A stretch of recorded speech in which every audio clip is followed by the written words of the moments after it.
जय श्री कृष्ण। भारत अनंतवेद चैनल पर मैं आपका हार्दिक स्वागत करती हूँ। भगवान श्री कृष्ण आप सभी की मनोकामनाओं को पूर्ण करें। आषाढ़ मास समाप्त होने को है। आने वाले महीने में भी आप हर दिन सुबह के समय जिस प्रकार से हमारे चैनल पर इन कथाओं को सुन रहे हैं, उसी तरह से सभी महीने के महत्व की कथाएं भी सुनते रहेंगे। बस मेरी यही प्रार्थना है कि अगर आपको मेरी की गई कथाएं पसंद आ रही हैं तो कृपया मेरे चैनल भारत अनंत वेद को जरूर सब्सक्राइब कीजिएगा। आज के अध्याय में आप जानेंगे मुनियों के भगवान के अवतार के संबंध में पूछे गए प्रश्न और श्री व्यास जी द्वारा उसका उत्तर देने के बारे में। मुनियों ने श्री व्यास जी से कहा, हे पुरुष श्रेष्ठ व्यास जी, आपने भारतवर्ष और पुरुषोत्तम क्षेत्र के अद्भुत गुणों का वर्णन किया। उस क्षेत्र के उत्तम महात्म्य को सुनकर हमें बहुत प्रसन्नता हुई है। अब हमारे मन में बहुत दिनों से एक संदेह है, जिसका निवारण आपके सिवा दूसरा कोई नहीं कर सकता।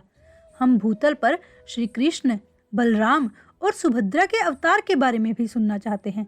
वीर श्री कृष्ण और बलराम किस लिए वासुदेव के पुत्र होकर भी नंद के घर में ही रहे?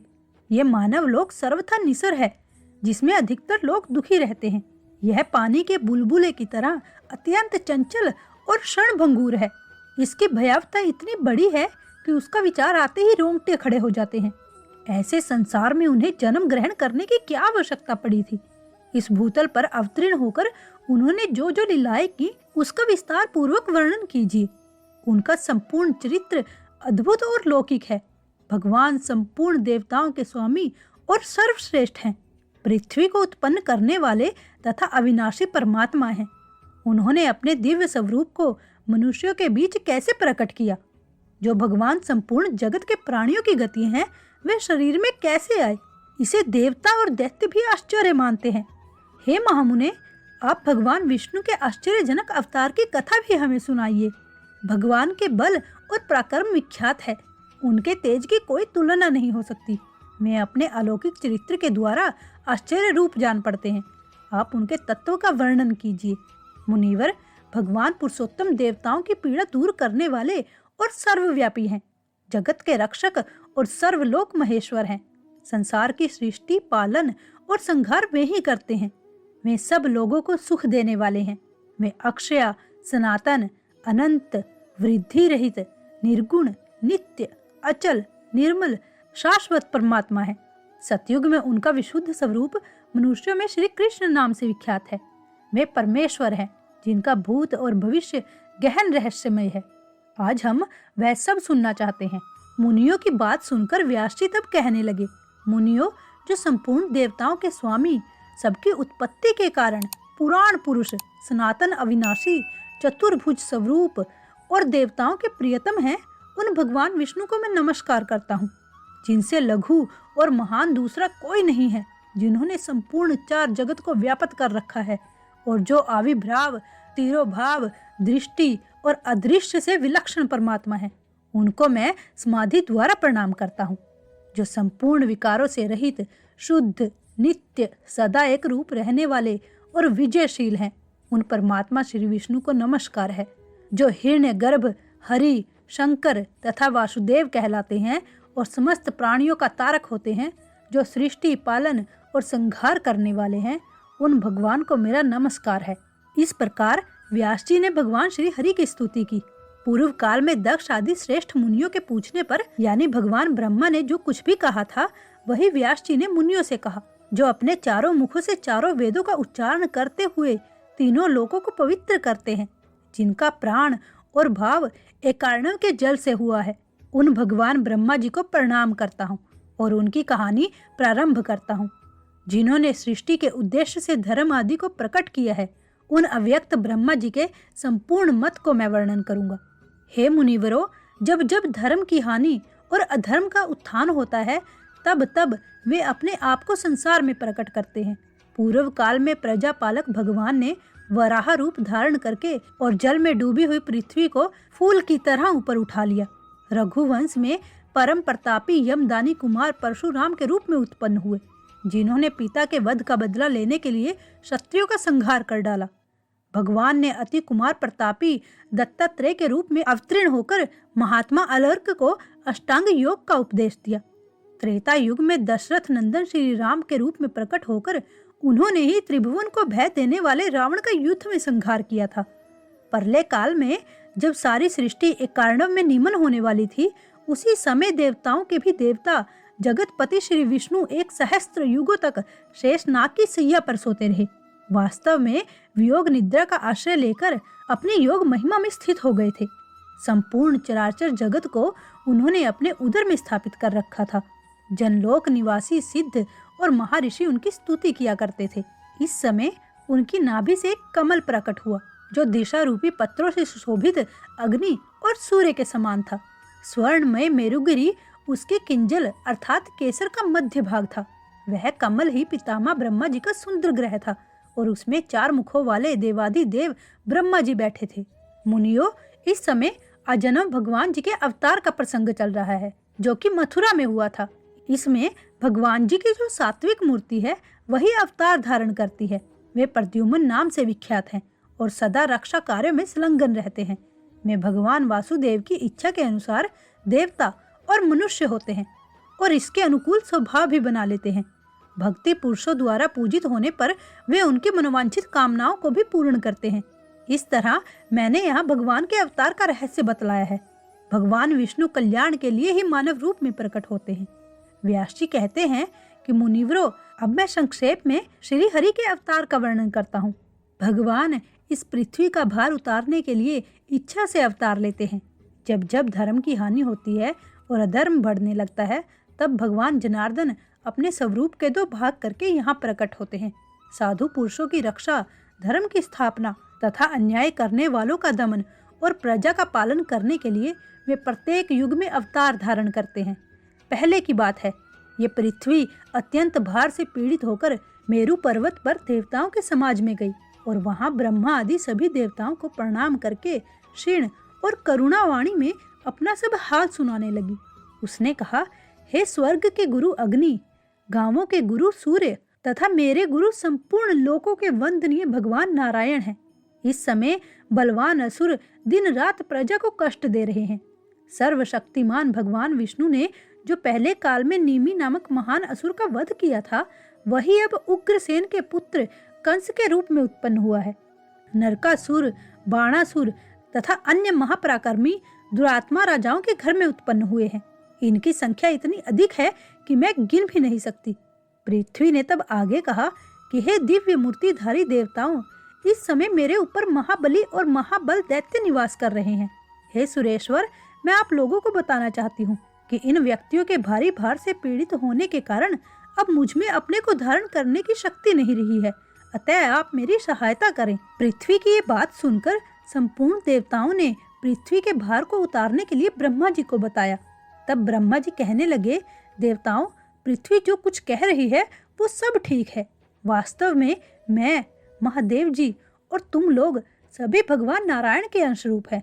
इसीलिए आओ हम लोग क्षीरसागर के उत्तम तट पर चलें और वहाँ श्री हरि की आराधना करके ये सब कष्ट उनसे मिटाने का निवेदन करें। वे सबकी आत्मा है और संपूर्ण जगत उन्हीं का रूप है। वे सदा ही जगत का कल्याण करने के लिए अपने अंश से अवतार लेते हैं। ब्रह्मा जी के इस प्रकार कहने पर संपूर्ण देवता क्षीरसागर के तट पर गए और एकाग्रचित होकर भगवान गरुड़ ध्वज की स्तुति करने लगे। ब्रह्मा जी बोले, हे सहस्त्र मूर्ति, आपको बारंबार नमस्कार है। आपके अनगिनत मुख और अनगिनत चरण हैं। आप जगत की सृष्टि, पालन और संहार में संलग्न रहते हैं। हे परमेश्वर, मैं आपको बारंबार प्रणाम करता हूँ। आप सूक्ष्म से भी अत्यंत सूक्ष्म, परम महान और बड़े बड़े गुरुओं से भी अधिक गौरवशाली हैं। आप प्रकृति, समिष्टि, बुद्धि, महत्व, अहंकार तथा वाणी के भी प्रधान मूल हैं। संपूर्ण जगत आपका ही स्वरूप है। आप हम पर प्रसन्न होइए। हे देव, ये पृथ्वी आपकी शरण में आई है। इस समय भूतल पर जो बड़े बड़े असुर उत्पन्न हुए हैं, उनके द्वारा पीड़ित होने से इसके पांव रूपी बंधन शिथिल हो गए हैं। आप संपूर्ण जगत के परम आश्रय हैं, अतः ये वसुधा अपना भार उतरवाने के लिए आपकी सेवा में उपस्थित हुई है। हम लोग भी यहाँ उपस्थित हुए हैं। यह इंद्र, दोनों अश्विनी कुमार, वरुण, रुद्र, वासु, आदित्य, वायु, अग्नि तथा अन्य संपूर्ण देवता भी यहाँ खड़े हैं। देवेश्वर, मुझे तथा इन देवताओं को जो कुछ भी करना हो उसके लिए आज्ञा दीजिए। आपके ही आदेश का पालन करते हुए हम लोग सदा संपूर्ण दोष से मुक्त रह सकेंगे। ब्रह्मा जी के इस प्रकार स्तुति करने पर श्री परमेश्वर भगवान विष्णु ने प्रकट होकर देवताओं से कहा, भूतल पर अवतार लेकर पृथ्वी के भार और क्लेश को नष्ट करेंगे। संपूर्ण देवता भी अपने अपने अंश से पृथ्वी पर अवतीर्ण होकर पहले से उत्पन्न हुए उन्मत्त व्यक्तियों के साथ युद्ध करेंगे। इसमें संदेह नहीं है कि नाना प्रकार के अस्त्र शस्त्रों से प्रहार करके संपूर्ण दैत्य नष्ट हो जाएंगे। वासुदेव की पत्नी देवकी देवी के 8वें गर्भ से मेरा यह श्याम केश प्रकट होगा। भूतल पर अवतीर्ण होकर यह काल नेमी के अंश से उत्पन्न कंस का वध करेगा। ऐसा कहकर भगवान श्री हरि अंतर ध्यान हो गए। अंतर ध्यान हो जाने पर उन परमात्मा को प्रणाम करके संपूर्ण देवता मेरु पर्वत के शिखर पर चले गए और वहां से पृथ्वी पर अवतीर्ण हुए। एक दिन महर्षि नारद ने कंस से जाकर कहा, नारायण नारायण। कंस, देवकी के 8वें गर्भ से भगवान विष्णु उत्पन्न होंगे जो स्वयं तुम्हारा वध करेंगे। यह सुनकर कंस ने देवकी तथा वासुदेव को कारागृह में बंदी बना लिया। वासुदेव ने यह प्रतिज्ञा की थी कि देवकी के गर्भ से जो भी पुत्र उत्पन्न होगा उसे मैं स्वयं लाकर तुम्हें दूंगा। इस प्रतिज्ञा के अनुसार उन्होंने अपना प्रत्येक पुत्र कंस को अर्पित कर दिया। प्रथम उत्पन्न हुए 6 गर्भ हिरण्यकशिपु के पुत्र थे, जिन्हें भगवान विष्णु की प्रेरणा से योग निद्रा ने देवकी के गर्भ में स्थापित कर दिया था। योग निद्रा भगवान विष्णु की महामाया है, जिसने अविद्या रूप से संपूर्ण जगत को मोहित कर रखा है। भगवान विष्णु ने कहा, निद्रा, तू मेरी आज्ञा से जा और पातालवासी कर्मों को एक एक करके देवकी के गर्भ में पहुंचा दे। यह सब कंस के हाथों से मारे जाएंगे। तत्पश्चात मेरा शेष नामक अंश अपने अंश से देवकी के गर्भ में 7वें गर्भ के रूप में प्रकट होगा। वासुदेव जी की दूसरी पत्नी रोहिणी इस समय गोकुल में रह रही थी। तू प्रसव काल में ही वह गर्भ रोहिणी के ही गर्भ में डाल देना। उसके विषय में लोग यही कहेंगे कि देवकी का 7वां गर्भ कंस के डर से गिर गया। गर्भ के स्थानांतरण से रोहिणी का वह वीर पुत्र लोक में संरक्षण के नाम से विख्यात होगा। उसके शरीर का वर्ण श्वेत गिरी के शिखर के भांति गोर होगा। फिर मैं देवकी के गर्भ में प्रवेश करूंगा। उस समय तुझे भी यशोदा के गर्भ में तुरंत प्रवेश करना होगा। वर्षा ऋतु में श्रावण मास के कृष्ण पक्ष की अष्टमी तिथि को आधी रात के समय मेरा प्रादुर्भाव होगा और तुझे नवमी तिथि में यशोदा के गर्भ से जन्म लेना होगा। उस समय वासुदेव मेरी शक्ति से प्रेरित होकर मुझे यशोदा के पास ले जाएंगे और तुझे देवकी के पास ले आएंगे। कंस तुझे लेकर पृथ्वी की शिला पर पटक देगा, किंतु तू उसके हाथ से निकलकर आकाश में ठहर जाएगी। ऐसा करने पर इंद्र मेरे गौरव का स्मरण करके तुझे 100 बार प्रणाम करेंगे और विनीत भाव से तुझे अपनी बहन बना लेंगे। अनेक स्थानों पर तेरी पूजा होगी और सारी पृथ्वी तुम्हारी शोभा बढ़ाएगी। सन्नाटा, भूतिया, कृति, कांति, पृथ्वी, लज्जा, पुष्टि, उषा तथा अन्य जो भी स्त्री नामधारी वस्तुएं हैं वे सब तू ही है। प्रातः काल में तेरे सामने जो मस्तक झुकाएंगे और तुझे आर्या, दुर्गा, वेद गर्भ, अंबिका, भद्रकाली, क्षेम्या तथा श्रमणकारी आदि कहकर तेरी स्तुति करेंगे, उनके समस्त मनोरथ मेरे प्रसाद से सिद्ध हो जाएंगे। जो लोग भजन सामग्री से पूजा करेंगे उन मनुष्यों पर प्रसन्न होकर तुम उनकी समस्त अभिलाषाएं पूर्ण करोगी। वे सब लोग सदा मेरी कृपा से निश्चय ही कल्याण के भागी होंगे। अतः हे देवी, जो कार्य मैंने तुम्हें बताया है उसे पूर्ण करने के लिए तत्पर हो। इस प्रकार श्री हरि ने योग निद्रा को आज्ञा दी। इसके आगे का वृत्तांत आप अगले अध्याय में सुनेंगे, जिसमें भगवान का अवतार, गोकुल गमन, पूतना वध, संकट भजन, यमलार्जुन उद्धार, गोपियों का वज्र में आगमन तथा बलराम और श्री कृष्ण का गोधारण आदि सुंदर प्रसंग है। उम्मीद है आज की ये वीडियो आपको पसंद आई होगी। कृपया मेरे चैनल भारत अनंत वेद को सब्सक्राइब करना मत भूलिएगा। जय श्री कृष्ण।